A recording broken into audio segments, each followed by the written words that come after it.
Good morning, friends. I hope you're having a good start to your day. Today is the day that we are going to finish our paper mache birds.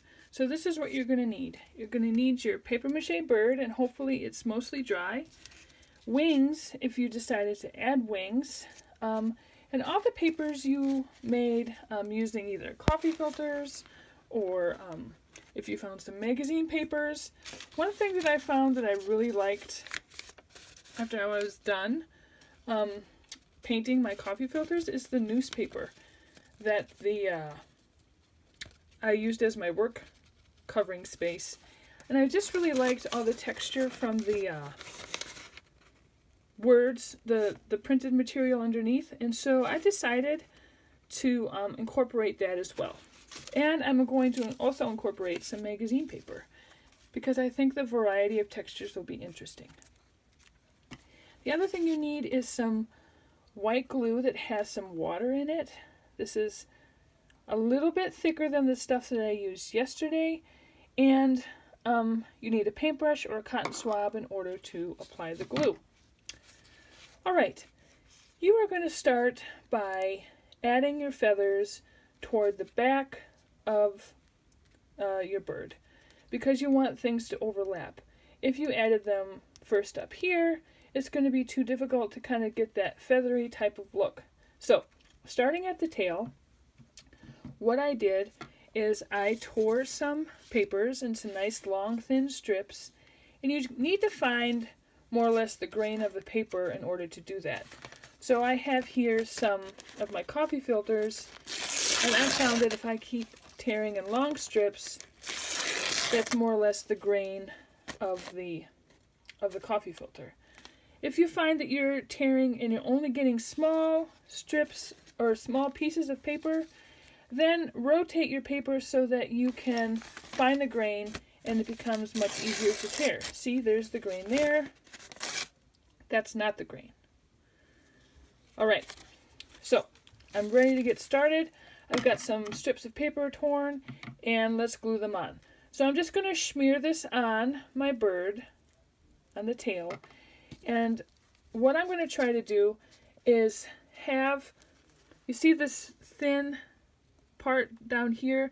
I'm going to have that toward the back because I think that represents a tail feather than if it was like the really wide part. And here's a piece of that newspaper, and I'm just going to tear it a little bit more so I can get maybe a little bit of a curl on it and have it on there as well. And I'm just going to overlap.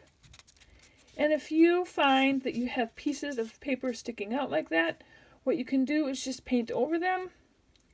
And the cool thing I love, well, the one thing I really love about Elmer's glue is that it dries clear, so you don't have to worry about that.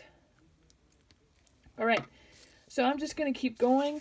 I'm going to add some magazine paper here to the works. Oop, that's a little bit too small. There we go. I'm going to add that on. Oops. Just to create some more variety there. All right, so now I basically have my tail all finished.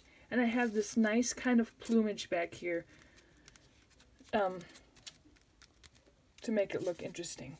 So with the wings, what I did and what I started to do is just, again, use all different kinds of paper, starting toward the back of my wing and just applying the paper. I want to create a feathery type of look. So I don't necessarily want them, I want them to overlap. So it'll look more like this. And I really love the ripped edge of it. That helps me create a nice effect as well. You can decide to paper mache or to cover the back too, which I probably will because I'm going to have my bird look like it's flying. And I want to have that back covered. But it's all up to you. If you have it like this, you won't really see it so much. So you can decide if you want to do that. But I am going to continue to paper mache my bird.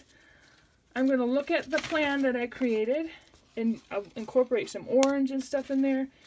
But when I do that, I'm going to start using smaller pieces. And that'll help create a nice feathery type of look too. I want to try to keep my paper going in the direction of the feathers.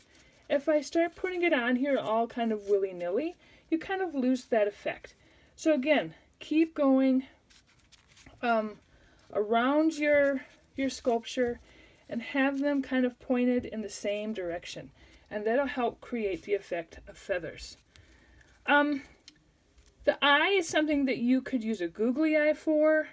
It could be something that you draw on later with your Sharpie marker. That is all up to you of how you want that to look. When I'm finished, I'm going to hot glue a string to the top so that it can hang.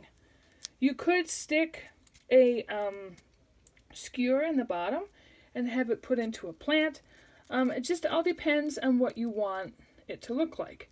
I have put a slideshow in the Google Classroom that you can look and see how there are different ways to finish your bird. Anyway, I hope you have a great time with this. I can't wait to see your projects. And please remember, this probably would be a really wonderful Mother's Day gift. So, I hope you're well. I miss you, and take care. Have a great day. Bye.